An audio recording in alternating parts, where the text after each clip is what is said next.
Ikatan Dokter Anak Indonesia (IDAI) melaporkan bahwa kasus gagal ginjal akut pada anak di Indonesia mencapai sebanyak 152 kasus. Itu berdasarkan data yang dihimpun sejak 26 September hingga 14 Oktober 2022.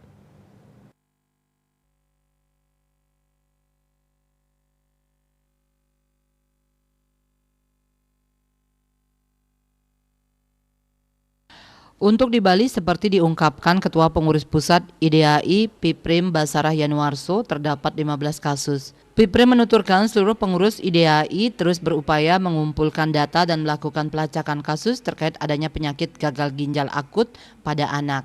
Sayangnya hingga hari ini belum dapat dipastikan etiologi atau penyebab dari penyakit tersebut. Tercatat kasus mulai mengalami tren kenaikan pada pertengahan bulan September 2022.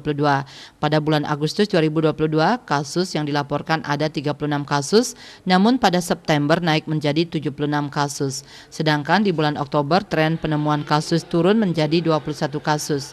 Dalam laporan yang telah dihimpun melalui IDAI Cabang terhitung sejak 26 September sampai 14 Oktober 2022, terdapat 6 provinsi yang melaporkan kasus terbanyak, yakni DKI Jakarta 49 kasus, Jawa Barat 24 kasus, Sumatera Barat 21 kasus, Aceh 18 kasus, dan DI Yogyakarta 11 kasus. Piprim melanjutkan, pada tren usia, pasien gagal ginjal akut per tanggal 14 Oktober 2022 didominasi oleh anak berusia 1-5 tahun.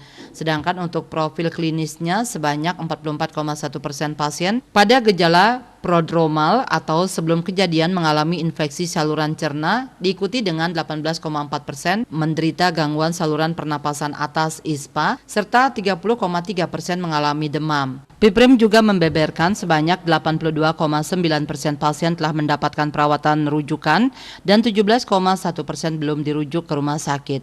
Adapun pemeriksaan antigen atau PCR terkait COVID-19, sebanyak 84,2% pasien negatif terkena COVID-19 dan 9,9% tidak diketahui.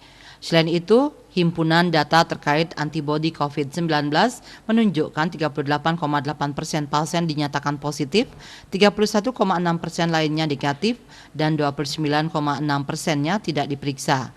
Guna menghadapi penyakit tersebut, Piprim menghimbau masyarakat tetap tenang dan terus mengikuti perkembangan berita gagal ginjal akut pada anak dari sumber yang terpercaya seperti media sosial milik IDAI atau Kementerian Kesehatan. Orang tua juga diharapkan mengetahui tanda bahwa pada anak secara umum ditambah dengan adanya gejala gangguan ginjal akut seperti berkurangnya jumlah urin atau tidak ada urin sama sekali. Orang tua harus bisa memahami bila gejala biasanya didahului oleh demam, diare, muntah, batuk, pilek dalam kurun waktu 1-2 minggu sebelum terjadinya gagal ginjal akut. KMB Bali Pos melaporkan.